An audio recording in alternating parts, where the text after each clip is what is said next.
you may not belong to the power, the up-NEPA generation. But those of us who have not really experienced the goodness of uninterrupted power supply, we thought that the worst was over when those things were broken down after the NEPA era passed. But what would you say, first and foremost, let's tackle these power grid collapses. Would it be majorly of vandalism or what? What causes these power grid collapses? So power grid collapse occurs for so many reasons. And these are very complex issues, including vandalism that you have talked about. It's very important to state, because if a power tower, an electricity tower is vandalized, so the electric overhead lines come down, and then power is disrupted. So that's one major cause of grid collapse, vandalism. There is also the problem of generation, and also the problem of networks. So what do I mean? Essentially, a power grid will collapse if there is an imbalance between generation and consumption. So whenever you have a mismatch between what is generated and what is being consumed, then you have a grid, you have a problem with the frequency. And once the frequency wobbles below certain settings, then the grid will collapse because it's no longer stable. So many things can cause that. For example, if the loads are rejected. So if you have a situation of load rejection from the distribution system, then you have that. If you have lack of supply, for example, if you have shortage of gas, like the one that happened just a few days ago. And which, by the way, is about how many percent? Almost 70% of our... Oh, yes, so it's quite up to 80% of our portfolio is gas. So gas is a major issue. So, and how can we have shortage when we have gas in abundance? Yeah, production of gas is capital intensive. You need a lot of infrastructural investment in the area of gas for you to be able to get gas off the ground and then power them to send them to the power stations, gas power stations. But you also have the problem of finance, liquidity, because if gas producers that we have do not get paid back for what they have sent to the generating companies, the GenCos, they will not continue to fund that because they will be in debt. And the generation companies, the GenCos, will also say, oh, hang on a minute, I have sent enough power through the transmission network and I'm not being paid back. So there's this liquidity issue, that is, finance is not coming back. So people are not getting paid. As a result, they shut down. We also have the problem of equipment damage. So in the case of what happened recently, after the shortage of gas, the grid wobbled, then there was a loss of one of the generating plants at Egbin this time. So the loss of a generator can also cause a problem for the remaining system. And some of these technology are outdated also. Oh, yeah. But the use of technology, we have to do what the Renew Hope agenda has just made possible, right from the time of President Muhammadu Buhari, the Electricity Act that was signed. This is about the only way for Nigeria to get out of this conundrum. And which way is that? Is to fully implement the Electricity Act 2023 as amended, to decentralize the Nigerian power system. The Nigerian power grid is not massive, but for 60 years, as you have mentioned in your introduction, we have not been able to get it right. So we need to split this system and take it back to the states. States have now been empowered to generate, transmit, if necessary, distribute electricity to their citizens. This should be the most important focus of discussion in the Nigerian power sector, apart from all the other investments in the areas of metering and infrastructural development that the administration is looking at. Let's take a look at some of the facts. Maybe we can just gradually give a sense of what all of this means for Nigerians and to Nigerians. So we look at it. We have 24 gas power plants. That's what we know. Is that right? Okay. And in all of these, a combined capacity of about 11,000 megawatts. Those are some of the facts and figures. Maybe you can give us an insight into what all of this means. That 11,000 megawatts delivers just about 30% of its capacity, and we'd like to know why. The total installed capacity is about 13 gigawatts, and average available capacity is 4.5 gigawatt as of 2023. Give us a sense, and in comparison to countries like Egypt, countries like South Africa, our installed capacity is less than what we need actually. How can we gradually move forward? Okay, thank you very much for that. You are right with the figures, and it's as a result of systemic failure in the last many years. So, if you recall, before privatization, we were just hovering about the same figure of about 3,500, 4,000. Before privatization, 2013. And then privatization was done, and technical and financial competencies were not taken on board. This is very critical for any power system to work. So let's get the facts straight. If you want power in any country, you must do what they are doing in all those countries that have uninterrupted power supply. And what is this? 1, meritocracy. 2, professionalism. 3, competence. Merit, merit, merit. So mediocrity has usually been the order of the day in contracting, in development, in installation, in infrastructure. Is that the case? Sure. So, and when you have a system that does not celebrate merit, you will never get electricity right. So, how do you get to a point where you have 13,000 your megawatt? That's 13 gigawatt. Gigawatt, yeah. But there is a mismatch of the capacity of the transmission. Now, there is also a mismatch. Your transmission, your record there shows that transmission can take about 7,000, 5,000 we have on record, and distribution can take 3,000. So this gap, how did it happen? Some people will say, oh, we have less generation. It's true we have lower generation compared to what we can consume. But when you have 13,000 and you are not able to consume it, generation cannot continue to ramp up. You need to bring up that transmission system to be able to come up towards 11,000 megawatt. Then the distribution to also come up to come and consume this electricity. That's number 1. Now, why do we have a mismatch? It's because there has not been enough investment, okay, in the sector. So let's get it right so that our people who are watching tonight might be able to get a full understanding. So these are 2 Apple products, right?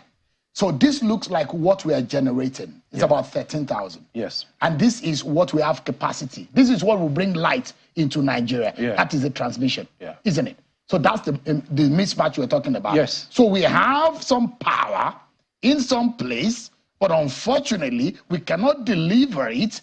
And that's a curse, isn't it? It is. So it's like you have a jug of water in abundance, and you have just like a cup of coffee that is a channel to funnel the light. Am I right? Yes, you are right. In my basic? Absolutely. It's basic and it's clear. That's it. So what do? It's like a lever, a cantilever, where you have the fulcrum, and then you have the ruler or a piece of wood across it. So you have the 13,000 this way, and the small battery 3,500 this way. So you have to start bringing them up, don't you? Yeah. So that's investment. Is what we saw, for example, in Abia State, the Bathi Naji backed and the Abia State government, and it's just about 6 or 7 local government areas. And there are those who will say there are other sources or alternatives to generation and distribution of power, the biomass, solar, and all what have you. Could these also be the possibility of solution to our problems? Absolutely. This will be the way to go. Every state of Nigeria, or most states of Nigeria, have resources, biomass, waste to power. We generate significant amount of waste in this country. So any state should be able to aggregate this waste rather than just burn them for nothing. They can use them to generate electricity. Also, you mentioned what has happened in Aba. That's a very classic example of what needs to be done everywhere possible in Nigeria. So independent power projects like that, where a private sector is being given the environment to be able to generate electricity, transmit, distribute it, and even give it back to the consumers, metered consumers. This will revolutionize the Nigerian power sector. And that's why I said that the decentralization of the Nigerian power sector, which has been signed into law since June 2023, needs to be fully implemented. Without this full implementation, and now when you are implementing it, you must implement it with the right kind of resources. Meritocracy must be the foremost for any state. You cannot afford to do a system that will take us back to what we experienced from 2013 to date. Experienced professionals, be it in legal aspects, accounting, commercial, but most importantly, technical. The power system is a hugely technical system, and governance structure for it must be technical. The support services are the accounting, the commercial. Look, without technical competence, you cannot have a proper power system. Which part of this would you say is perhaps the biggest? Or if the cameraman can, it's not this simple though. You can bring a rule or something to slant across this. Okay. That's exactly. It will slant across now, this. So let's assume that this is the generation. That's the transmission. And we have, so this is probably the generation. And we know that this cup cannot contain it, but this is likely to contain it. So if I pour this into this, and I still have this. Yeah. This is our major problem. It is. We have a limited capacity to transmit. Yeah. And we are probably generating maybe 4 times more than our capacity. Sure. So this is what we need to increase now. Yeah. Even the generation is even less than what we need. Absolutely. In South Africa and Egypt, what are their generation looking like? Well, you have thousands, 50,000 megawatts for the population that is far less compared to us. But you see, in reality, we cannot be making such comparison, actually. It's, because what drives generation capacity is the demand. So the fact that South Africa, with a far less population than Nigeria, generates 50,000 megawatts and maybe distribute them, will not be sufficient reason to say Nigeria should also do the same if we don't have the demand. So the industries have left, most industries have leaving Nigeria because of energy cost. Manufacturing sector shutting down because you have problems of high energy costs, and they can't stay competitive if they have to manufacture in Nigeria. But what you need to do is to, like I said, implement the Electricity Act. So take an example, Abia State has done what Geometric Power Plant has done in Aba. So they've taken a franchise area where they will provide electricity. So they generate what is needed, and then they distribute it to those areas, and then they start to enjoy electricity. Many companies have now started relocating to Aba as a result. Now, if you do that everywhere in Nigeria, in Kaduna, in Kano, in Port Harcourt, in Lagos, in Ogun State, that's what we are going to have. Private sector should be enabled by the state government to build capacity. But there is a law that says that a private interest can generate up to 1 megabyte. I mean, 1 megawatt. That is what is, am I right? So this has been amended already in the Electricity Act. So the Electricity Act has made it possible to decentralize the power sector, to make sure that we can use renewable systems, so solar, mini-grid system, biomass that you mentioned before now, landfill gas, waste to power.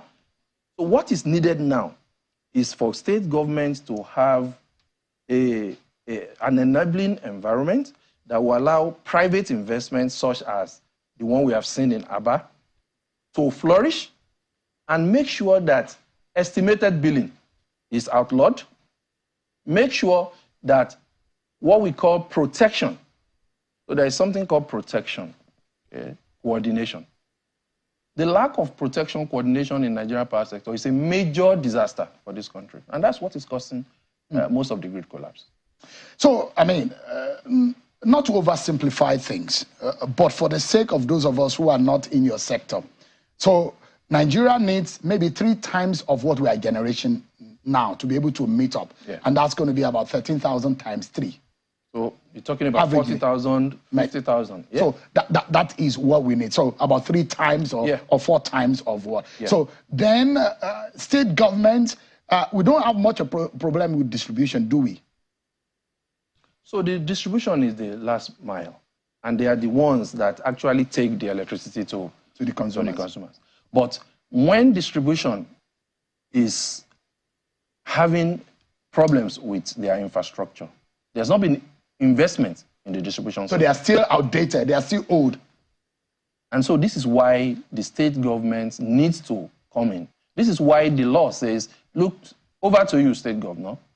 Mr. State Governor, can you please implement the Electricity Act? So which part of, in these 3 segments, generation, distribution, and transmission, still exclusive to the federal government? Which one? It's only the transmission system. It's only transmission for now. That's still with it. So generation and distribution can still be taken on by private sector, by the state. And the state can take ownership of those. Yeah. So it then means that in all of these, we need more generation and we need a lot of clusters of transmission.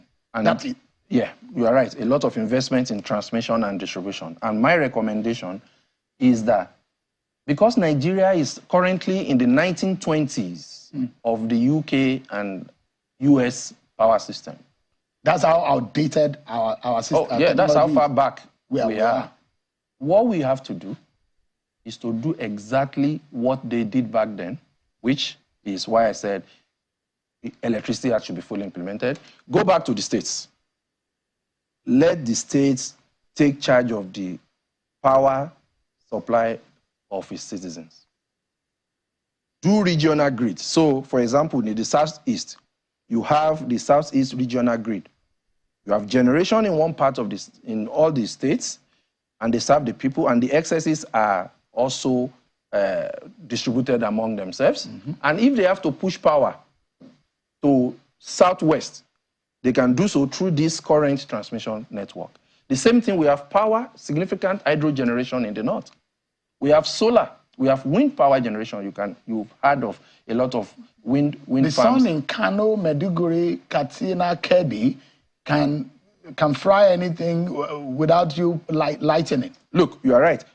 Nigeria is supposed... And that is supposed to be a strong point for us. We have abundant gas, we have abundant sunlight, and these are natural sources of power. Okay. And yet we are not able to transpose that into productivity. Exactly. So look at the United Kingdom. Now that they are struggling with their power system a bit because of... They have gone to North Africa to get a massive portion of the desert to install solar cells just because they need the sun. And they pipe that through undersea cable all the way from North Africa to United Kingdom. So Africa, and indeed Nigeria, that should be pioneering renewable systems, use of solar, wind, and other renewable resources, we've not done that. And that's because of lack of meritocracy. The right people don't get the chance to get to the right places. And for them to be able to implement the right things. Yeah.